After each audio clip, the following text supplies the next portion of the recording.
ओम शांति। आज हम ड्रामा पुस्तक के 23/3/1970 की महावाक्य को पढ़ रहे हैं। दीदी, बालक मालिक है, इसलिए सामान बिठाते हैं तख्त पर अर्थात संदली पर। व्यक्त रूप में तो यह सेरिमनी कर रहे हैं, लेकिन अव्यक्त रूप में यह सेरिमनी होती है। बालक को मालिक बनाया, अब से तख्त नशीन बनाते हैं। साकार में थी दिल के तख्त नशीन, अब है सर्विस की तख्त नशीन और भविष्य में होगी राज्य तख्त नशीन। संगम पर तख्त नशीन अभी बनते हैं। ड्रामा में जो पाठ नुदा हुआ है वो कितना रहस्य युक्त है, इसको दिन प्रतिदिन स्पष्ट समझते जाएंगे। स्नेह से भी कर्तव्य कहाँ बंधन में बांधता है। जैसे स्नेह का बंधन है वैसे कर्तव्य का भी बंधन है। तो यह है कर्तव्य का बंधन। कर्तव्य के बंधन में अव्यक्त रूप में है, स्नेह के बंधन में साकार रूप में थे। अभी हम 2/4/1970 की महावाक्य को पढ़ रहे हैं। अब भाषा भी चेंज हो, साकार रूप में सभी दिखाया। कब कहा कि मैं ये चला रहा हूँ, मैंने मुरली अच्छी चलाई। कब कहा मैंने सर्विस की, मैंने बच्चों को टच किया। कब कहा यह अंगीकार करना खत्म हो जाना है।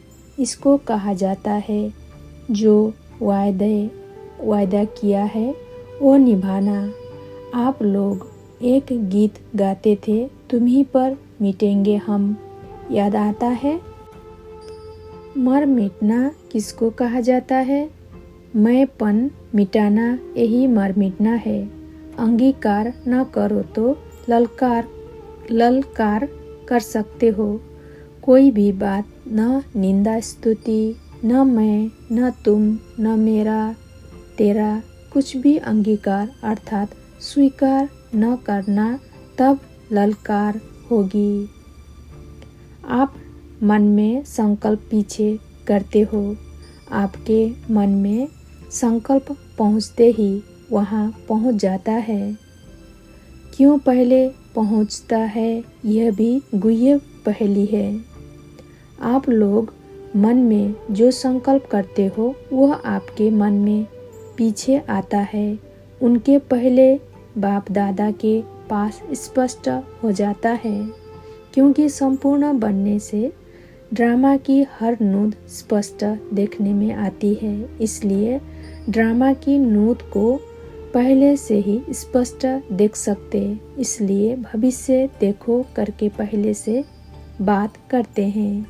पहले से जैसे कि पहुंचा ही हुआ है। फिर जब आप लोग पाठ बजाते हो, बाप दादा भी पाठ बजाते हैं। आप रूहान करने का पाठ बजाते हो, बाप दादा सुनने का पाठ बजाते हैं। समझा? जो जैसा है वैसा स्वयं को पूरा न भी जान सके, लेकिन बाप दादा जान सकते हैं। तो अब चारों बल समानता में लाने हैं, तब साकार के समान बन जाएंगे। जितना संस्कारों को समानता में लाएंगे उतना ही समीप आएंगे। कौन से संस्कार? साकार रूप में संस्कार, उपराम और साक्षी दृष्टा, यह साकार के संपूर्ण स्थिति के श्रेष्ठ लक्षण थे। इन संस्कारों में समानता लानी है।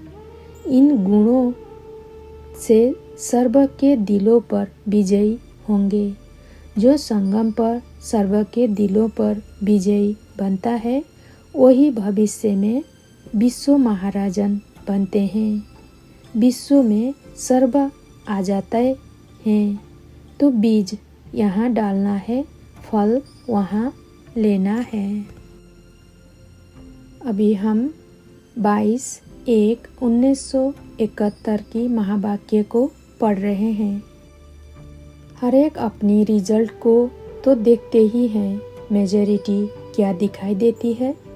कोई में स्नेहीपन की विशेषता है, कोई में सहयोगीपन की, लेकिन शक्ति रूप की धारणा कम है। इसकी निशानी फिर क्या दिखाई देती है मालूम है? शक्तिपन के कमी की निशानी क्या है? परखने की शक्ति कम की निशानी क्या है? एक बात तो सुनाई, सर्विस की सफलता नहीं। उनकी स्पष्ट निशानी 2 शब्दों में यह दिखाई देगी, उनका हर बात में क्यों, क्या, कैसे। क्वेश्चन मार्क बहुत होगा। ड्रामा का फुल स्टॉप देना उनके लिए बड़ा मुश्किल होगा, इसलिए स्वयं ही क्यों, क्या, कैसे की उलझन में होगा। ओम शांति। अभी हम 24/5/1971 की महावाक्य को पढ़ रहे हैं। सदैव हर संकल्प निश्चय बुद्धि का होना चाहिए। कर्म करने के पहले यह निश्चय करो कि विजय तो हमारी हुई पड़ी है, अनेक कल्प विजयी बने हो। जब अनेक कल्प अनेक बार विजयी बन विजयी माला में पिरोने वाले, पूजन होने वाले बने हो, तो अब वही रिपीट नहीं करेंगे। वही बना हुआ कर्म दोबारा रिपीट करना है, इसलिए कहा जाता है कि बना बनाया। बना हुआ है, लेकिन अब फिर से रिपीट कर बना बनाया जो कहावत है उसको पूरा करना है। ओम शांति। अभी हम 8/6/1971 की महावाक्य को पढ़ रहे हैं। सहनशीलता बहुत मुख्य धारणा है। जितनी सहनशीलता अपने में देखेंगे उतना समझो स्वयं से भी संतुष्ट है, दूसरे भी संतुष्ट है। संतुष्ट होना माना सफलता पाना।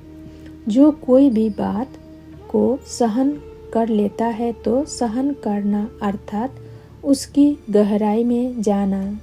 जैसे सागर के तले में जाते हैं तो रत्न लेकर आते हैं, ऐसे ही जो सहनशील होते हैं वह गहराई में जाते हैं, जिस गहराई से बहुत शक्तियों की प्राप्ति होती है। सहनशील ही मनन शक्ति को प्राप्त कर सकते हैं।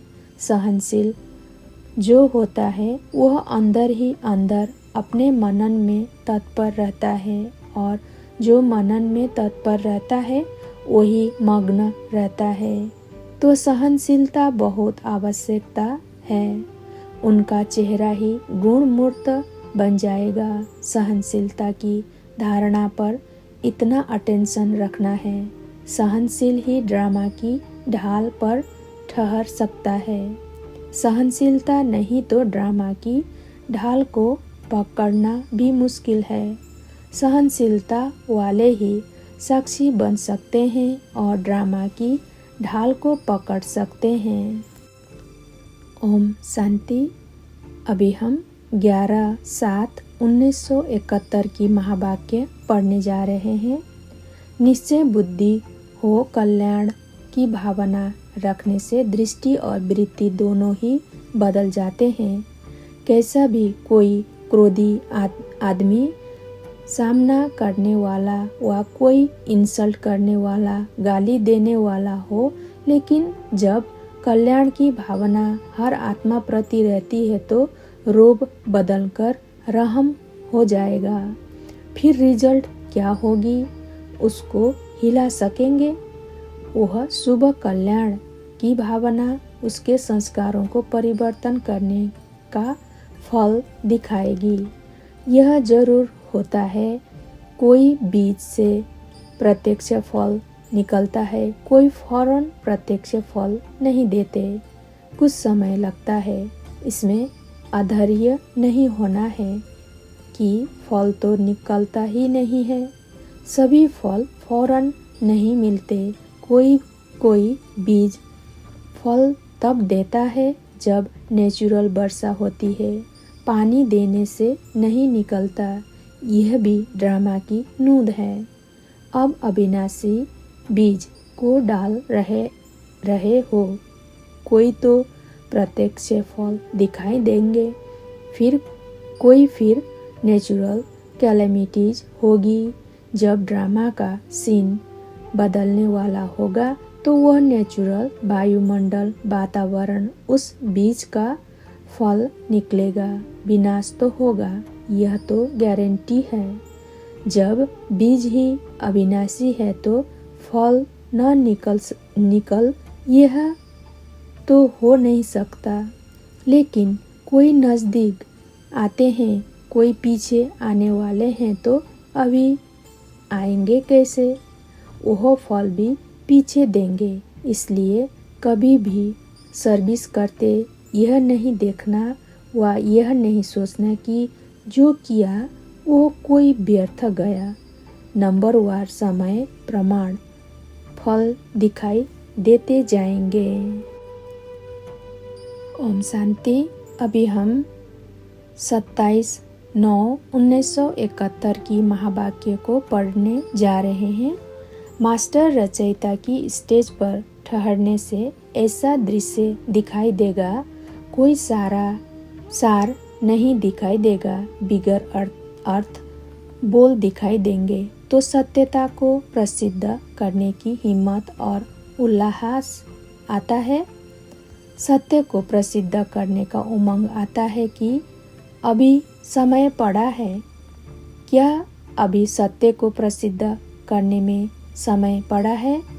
फलक भी हो और झलक भी हो। ऐसी फलक हो जो महसूस करें कि सत्य के सामने हम सभी के अल्पकाल के यह आडंबर चल नहीं सकेंगे। जैसे स्टेज पर ड्रामा दिखाते हैं ना, कैसे विकार विदाई ले हाथ जोड़ते सिर झुकाते हुए जाते हैं, यह ड्रामा प्रैक्टिकल विश्व की स्टेज पर दिखाना है। अब यह ड्रामा की स्टेज पर करने वाला बेहद के स्टेज पर लाओ। इसको कहा जाता है सर्विस। ऐसे सर्विसेबल विजय माला के विशेष मड़के बनते हैं। तो ऐसे सर्विसेबल बनना पड़े। अभी तो यह प्रैक्टिस कर रहे हैं। पहले प्रैक्टिस की जाती है तो छोटे छोटे शिकार किए जाते हैं, फिर होता है शेर का शिकार।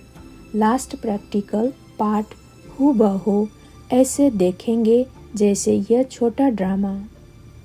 तब एक तरफ जय जयकार और एक तरफ हाहाकार होगी, दोनों एक ही स्टेज पर। अभी हम 27/2/1972 की महावाक्य को पढ़ रहे हैं। निश्चय बुद्धि अपनी विजय व सफलता निश्चित समझकर चलता। निश्चय ही है जो ऐसे निश्चित सफलता समझकर चलने वाले हैं, उनकी स्थिति कैसी रहेगी? उनके चेहरे में क्या विशेष झलक दिखाई देगी? निश्चय तो सुनाया कि निश्चय होगा, विजय हमारी निश्चिंत है। लेकिन उनके चेहरे पर क्या दिखाई देगा? जब विजय निश्चित है तो निश्चिंत रहेगा। कोई भी बात में चिंता की रेखा दिखाई नहीं देगी। ऐसे निश्चय बुद्धि विजयी, निश्चित और सदा निश्चिंत रहने वाले हो। अगर नहीं तो निश्चय बुद्धि 100% कैसे कहेंगे? 100% निश्चय बुद्धि अर्थात निश्चिंत, विजयी और निश्चिंत। अब इससे अपने आप को देखो कि 100% सभी बातों में निश्चय बुद्धि है। सिर्फ बाप के निश्चय को भी निश्चय बुद्धि नहीं कहा जाता। बाप में निश्चय बुद्धि साथ साथ अपने आप में भी निश्चय बुद्धि होनी चाहिए। और साथ साथ जो भी ड्रामा के हर सेकंड की एक्ट रिपीट हो रही है उसमें भी 100% निश्चय बुद्धि चाहिए। इसको कहा जाता है निश्चय बुद्धि। जैसे बाप ने 100% निश्चय बुद्धि हो, उसमें संशय की बात नहीं, सिर्फ एक में पास नहीं होना है। अपने आप में भी इतना ही निश्चय होना चाहिए कि मैं भी वही कल्प पहले वाली बाप के साथ पार्ट बजाने वाली श्रेष्ठ आत्मा हूँ और साथ साथ ड्रामा के हर पार्ट को भी इसी स्थिति से देख हर पार्ट मुझ श्रेष्ठ आत्मा के लिए कल्याणकारी है। जब यह तीनों प्रकार के निश्चय में सदा पास रहते हैं, ऐसे निश्चय बुद्धि ही मुक्ति और जीवन मुक्ति में बाप के पास रहते हैं। ओम शांति। अभी हम 2/4/1972 की महावाक्य पढ़ रहे हैं। हर कर्म और संकल्प को चेक करो कि महान है अथवा मेहमान बनकर के चल रहे हैं व कार्य कर रहे हैं, तो फिर अटैचमेंट खत्म हो जाएगी। मेहमान सिर्फ इस सृष्टि में भी नहीं, लेकिन इस शरीर रूपी मकान में भी मेहमान हो। देह के भान की जो आकर्षण होती है वह स्मृति के रूप में जो संस्कार रुके हुए हैं वो बहुत ही सहज मिट सकते हैं जब अपने को मेहमान समझेंगे। कोई आपका मकान है, आप उसको कारणे अकारणे बेच देते हो। बेच दिया तो फिर अपनापन चला गया। फिर भले उसी स्थान पर रहते भी हो, लेकिन मेहमान समझकर रहेंगे। तो अपना समझ रहने में और मेहमान समझ रहने में कितना फर्क हो जाता है। तो यह शरीर जिसको समझते थे कि मैं शरीर हूँ, अभी इसको ऐसा समझो कि यह मेरा नहीं है। अभी मेरा कहेंगे। अभी यह शरीर आपका नहीं रहा। जिससे मर्जीबा बने तो मेरा शरीर भी नहीं। तन अर्पण कर दिया वह मेरा समझती हो। अभी इस पुराने शरीर की आयु तो समाप्त हो चुकी। यह तो ड्रामा अनुसार ईश्वरीय कर्तव्य अर्थ शरीर चल रहा है। इसलिए आप अभी यह नहीं कह सकते कि यह मेरा शरीर है। इस शरीर में भी मेरापन खत्म हो गया। अभी तो बाप ने आत्मा को कर्म करने के लिए यह टेम्पररी लोन के रूप में दिया है। जैसे बाप समझते हैं मेरा शरीर नहीं, लोन लेकर कर्तव्य करने के लिए पार्ट बजाते हैं, तो आप भी बाप समान हो ना। मेरा शरीर समझेंगे तो सभी बातें आ जाएगी। मेरा शब्द के साथ बहुत कुछ है। मेरापन ही खत्म तो उनके कई साथी भी खत्म हो जाएंगे, उपराम हो जाएंगे। यह शरीर लोन लिया है ईश्वरीय कर्तव्य के लिए और कोई कर्तव्य के लिए यह शरीर नहीं है। ऐसे अपने को मेहमान समझकर चलने से हर कर्म महान स्वतः ही होगा। ओम शांति।